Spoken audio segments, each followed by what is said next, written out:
Hello everybody, and it's Reddit time again. Don't worry, today we're going to be covering r/pro revenge. Today we have 3 pretty interesting stories. One of them is short and 2 of them are quite long. So be prepared to sit down and enjoy. Our first story is by u/Manzuzamoas. Scammers stole $15,000 from me, so I shut them down. I was scammed when I was trying to sell my timeshare. I know I should have been more careful. And after paying them $15,000, I was trying to get back at least some of my money. The person I was talking to said I would receive a refund, but I never received anything. I contacted the Attorney General in the state. They said they were in, and was told they could not reach them. So the next time I talked to them, I conference in the person from the Consumer Complaints. She was able to talk with him, but he just won't have her double talk on why there were so many complaints. So I started a plan, my revenge. I work in high tech, and I went to their website and copied every screen they had and made my own with the word scammer in big red letters across the page. After I had all the pages created, I created my own site with the same name as this, except mine had the word scam at the end. I used a popular web hosting site to create my Send website, publish it, my domain name. It cost me $90 for 1 year. I even had other people who got scammed by them contact me on my website. I tested my website using other computers who Googled their name, and my website name showed up right under theirs. So anyone who Googled their name would see the scammer site next and mine next to each other. It took about 3 months and their website was taken down. Another 3 months and their phone number was disconnected. So I basically put them out of business because they would not refund my money for me. I would have been happy with $5,000 but refunded, and consider the $10,000 a lesson learned. Still do not know what happened to them but about 1 year later, I got a call from another company somewhere else, but it had the exact same setup. I just ignored them. Lesson learned.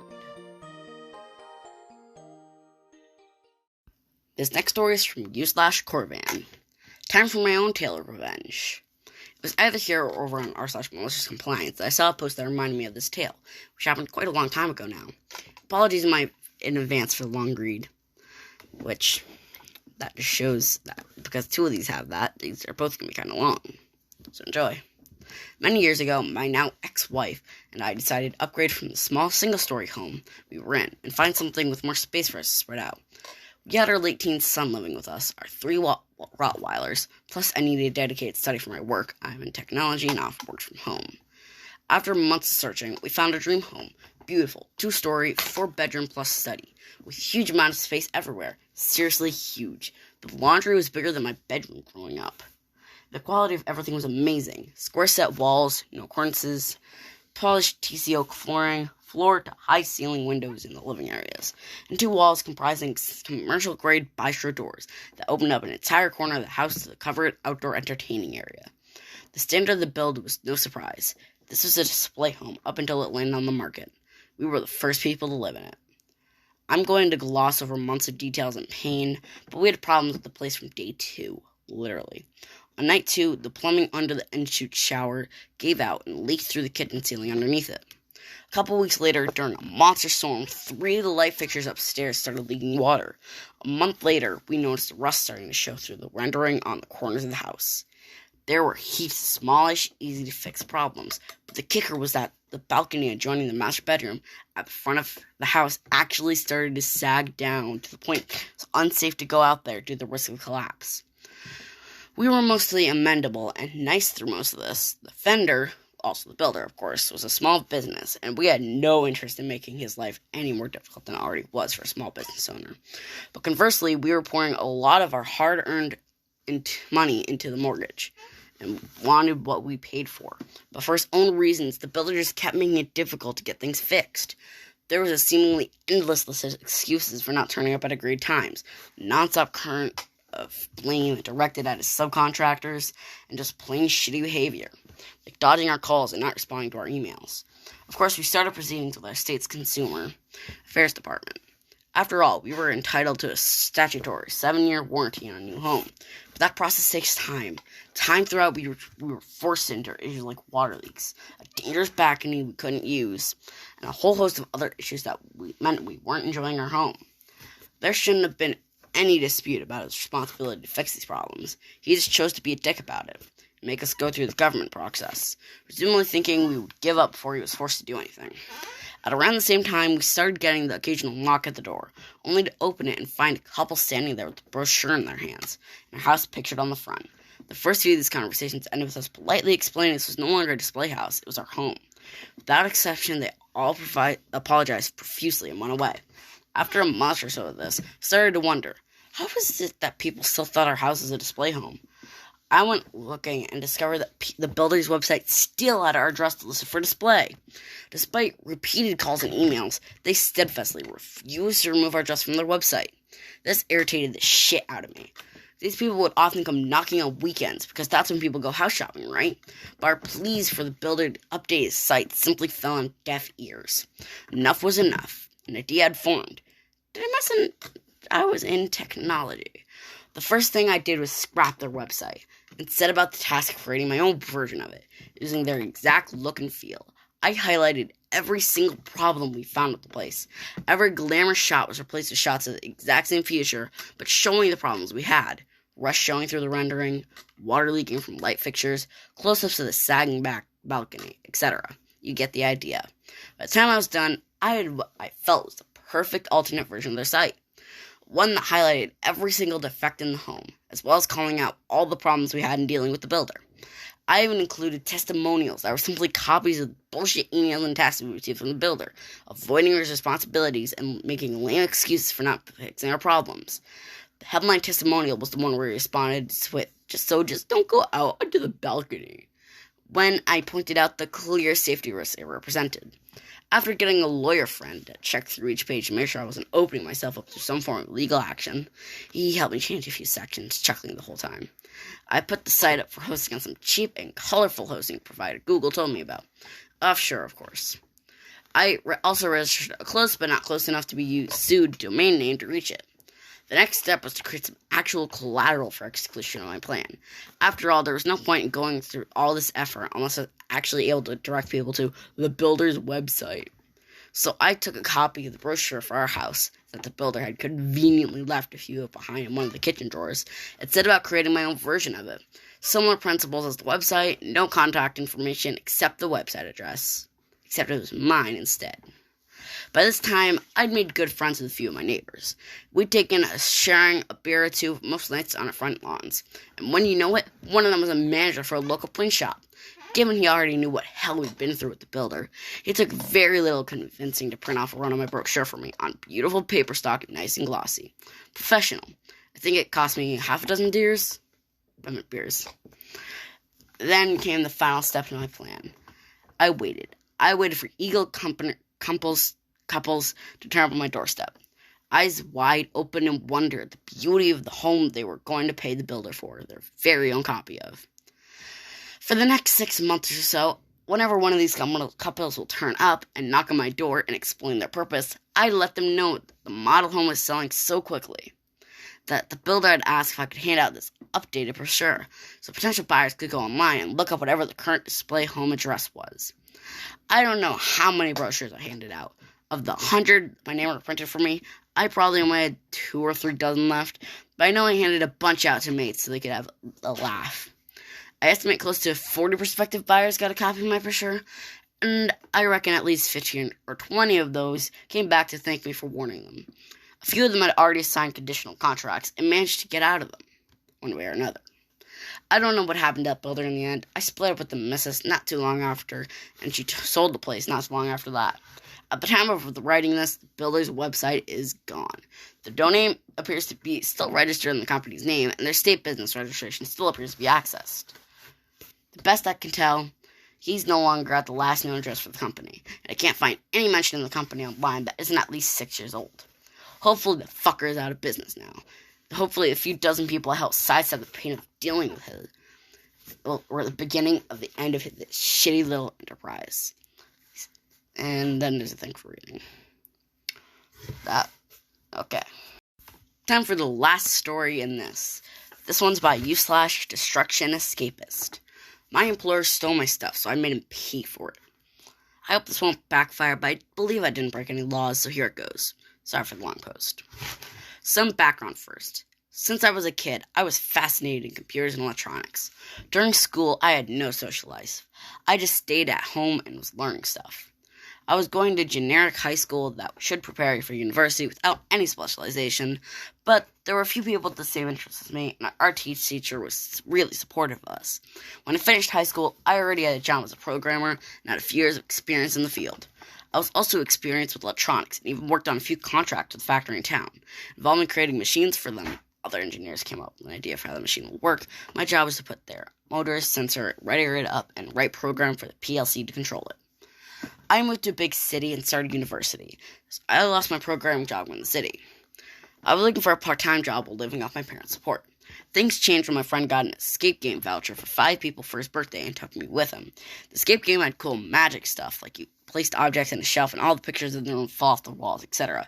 While we were there to solve puzzles, I was mostly interested in these magic things, making theories about how they made them and thinking how I would do it. When the game was over, I saw for a moment their technical room, and at this point I was like, I want to work here. I sent them my CV and I was overqualified for this job. I was accepted after the first interview. I was young, naive, and stupid, so they just used me. My hourly rate was after tax an equivalent of $8.50. To put it in comparison, a cashier at a big store here makes roughly $6.50 plus benefits. First few months were awesome. I was paid for doing my hobby, and the owner loved me, as the previous tech guy, referred to as tech moron from now on, was, compared to me, just dumb. I'm not bragging, I swear. He did not come up with almost any original design. He just found something on the internet and was skilled enough to read the schematics and somewhat copy it. But he had big gaps in his knowledge. Once he told me that I can't build a battery-operated circuit that will be powered while the battery is charging, as this would cause the battery to explode. When I told him about charging regulators and how it's not an issue with his phone or laptop, he just told me I was hired to help him and to fuck off. Over time, tech moron started to realize that I'm just more smart than him, and his ego could not handle it. So he decided his only from now on is to make my life a living hell. For example, the owner tasked me with replacing devices that they already have in one game, as he wanted to put it into another one. I spent week by week just by messaging tech moron, asking him for the schematics and source code, calling him, but he just never replied. Then I decided to fuck him. I came up with an improved design and built it. When I was shoving it at the next meeting's owner, who was very happy with it, tech moron just yelled at me for not using his design and wasting time on reinventing wheel. After some time, the owner realized what was going on, hired another tech guy, tech senior from now on, but he could not fire tech moron as he had all important source codes and designs at his laptop. And because of bad contract, it was not property of the escape game company. Little do we know that in the future, he will not hand over most of the designs and codes, and we will end up writing that from scratch. The company was also franchising. We just took a game we had already had running, made an exact copy, and installed it in another location. We then provided support while they were paying us license fees, usually a small percentage of the profits. The owner was a typical manager who thought 9 women can deliver a baby in a month. And it showed as the company grew. Eventually, Tech Senior was made my boss, as he had much more experience in electronics, while I was more oriented on programming and on-site support for the Game Masters if something broke. We didn't give a fuck about Tech Moron, as at this point, he just showed up once a month, did almost no work, criticized all we already did, and had working and went home. Things were going really well, so we hired a few electronics students to help us. The building department, which was making props like special wooden table that we could hide our magic into, also grew. Things were looking really good until one meeting about the new franchise client. The owner told us what he needs. We, tech guys, talked to our props guys, went over all the requirements and told them we needed 10 weeks for it. Well, 8, but we always accounted for shit going sideways, as this date will be on the contract. Usual stuff in healthy company. Next week, next meeting. He told us that the client does not want to wait, and he put 5 weeks in the contract. His reasoning was we are doing the same stuff as before, and now we have more people, so it'll go faster. We worked hard. Like, really hard. There were weeks when I just went home for 8 hours to shower and sleep for a bit and then go back to the workshop to work on shit. It was hard, but we managed to finish in time, and I got some sweet money in overtime. This was a mistake. Now we showed him that what he wants is possible. So the next contract went over the exact same deadline shit. More overtime. I remember having almost no social life, just working the whole week, sometimes sleeping at the workshop and being stressed as fuck. Then, every Friday, I just went to a pub with a few friends. Totally wasted myself to relieve the stress. And slept through the whole weekend. Then comes a Monday, and we start over. Eventually, I went from, I love this job, to I don't give a fuck. And I wasn't the only one. Our performance dropped. We started missing deadlines. Did the owner account for it in the contracts? No! Repetition makes perfection. This time you can do it faster, was his reasoning. And he just kept signing more and more contracts, dumping this shit on us. I remember the one meeting when he asked for us about the Project D, as the deadline was next week. Well, we hadn't even started working on it because we had been doing things with Project C, which started later because we hadn't finished Projects A and B in time. This is how far it went. Deposits from new contracts were used to pay fines for old contracts. At this meeting, I just realized I have had enough. Of course, our job was not only franchising. We had our own games that needed to be maintained, and we were doing all that all the time alongside that franchising hell. What was the biggest issue with all games was the control software. It was a shitload of simple per-choice scripts, driving all the Raspberry Pis and Arduinos in the game. But it had one UI presented to the Game Master so we could control all the props in the game, override them, etc. At least in theory. But oh boy, it was buggy like hell. Sometimes not working at all. Sometimes you want to shine light on the object to give players a hint, but instead it opens the doors to the next level, etc. It was no universal. Simple requests required massive changes. Lots of older rides were not implemented correctly. One day, the owner finally agreed to my demands and allowed me to rewrite all of that. It took a few months, but I created a universal engine that could handle all the shit game designers were asking us to do. It was easy to expand, had error protection, and recovery tasks. Now, if one prop stopped responding, you just open the debug page and click restart. This was a game changer, as previously the Game Master to switch off the power, and sometimes that was not possible during the game. And my biggest achievement, I created easy scripting language, which was used to describe the workflow. The Game Master now had a shitload of working controls, an option to interrupt the predefined tasks and change the flow. But that barely happened, as the game was now almost automatic, and he was there just to give hints. I was not comfortable running the software on the Raspberry Pi that was there for the previous control, and I wanted better hardware for that. My request was always denied by the owner, but the games manager wanted the new software working ASAP. At this point, we were always testing it for my laptop, so I decided to lend him a few PC. Some time ago, a friend from a big corporate pulled a shit-toad of Dell Omnitask workstations from eScrap. They're working fine on Intel i5 CPU, 8 gigs of RAM, decent onboard graphics, DisplayPort, USB 3.0, fully working computer. You could buy them refurbished for about $200. The company just had no use for them, and nobody wanted to go overselling them, so they just dumped them. I had a stack of 20 of them in my home, just collecting dust. I took a few of them to my work, and the boss agreed that we will settle it later, so I emailed him a list of all my homework that HW that was used in the games, 5 PCs, some Wi-Fi routers, old tables, some monitors, and other stuff I'd collected mostly from eWakes, fisted it, and had no use for it. Of course, I did not tell them that I got it for free and was expecting them to pay me for it. Fast forward, I was fed up with the franchising deadlines and got a few job offers that made me realize my real price, and that I was abused as a young kid in his 20s, working for almost nothing. But I was waiting. And the next month, my software was deployed in the remaining games. Tech Moron was out of the picture for a few months now. Tech Senior had some programming knowledge and was able to use my scripting language, but had very little understanding about the insides of the complex engine I wrote, which is now being developed for over a year. I had results. I was important. I had demands. I scheduled a meeting with the owner, where I wanted to present the list of all the wrong things and what I wanted to do about it. It came all to a simple argument. I'm not happy here, but you need me, so I will fix these issues and give me a raise or I'm leaving. And I will stand my ground. Recruiters from a big IT company wanted to work for me, but messaged me on LinkedIn a few weeks prior, and I already went on to the interview, so I had an escape plan prepared. The future looked bright, and I was ready to make it happen. The day of the meeting came up. I was in a good mood, until there was a nasty accident in the workshop. I didn't want to post any details, this would identify me, but this is pretty important. I, being the youngest one there, not even responsible for the mess, his task was cleaning it up. I had an argument with the workshop manager about me being a programmer and not a radioactive waste cleaning lady. But in the end, I just broke and started cleaning. Halfway through it, almost vomiting from the smell, I just snapped. None of this would happen in a decent IT company. I went to my office, packed my stuff, and just sat there playing games, waiting for the owner. When he showed up, I told him about all the issues. He argued at some, but when we got to the end, I just told him today was the last straw and I'm leaving right now. I was employed as an independent contractor so they could save some money on taxes, and my contract had nothing about my time there. I just told him that I would send him a download link for all the files I have. His contract stayed there owned by the company. He begged me to stay for one more month as they were behind on many deadlines. I just said I'll think about it and left. On my way home, I called the recruiter and told him I accept the job and I could start next month.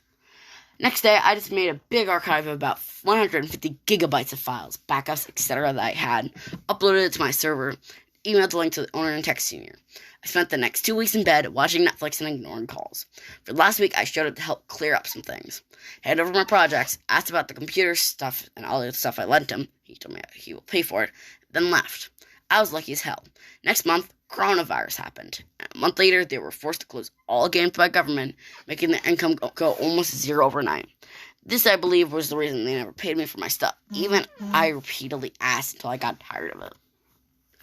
Time went by. Until a few weeks later, I saw that Tech Senior was looking for a new job. I messaged him and we talked. He told me that they survived by doing private events for companies until they could open again a month ago. All the other tech guys except him were let go, but he managed. So he got into an argument with the owner. He did not tell me much details, but the owner wanted something either impossible or expensive as fuck.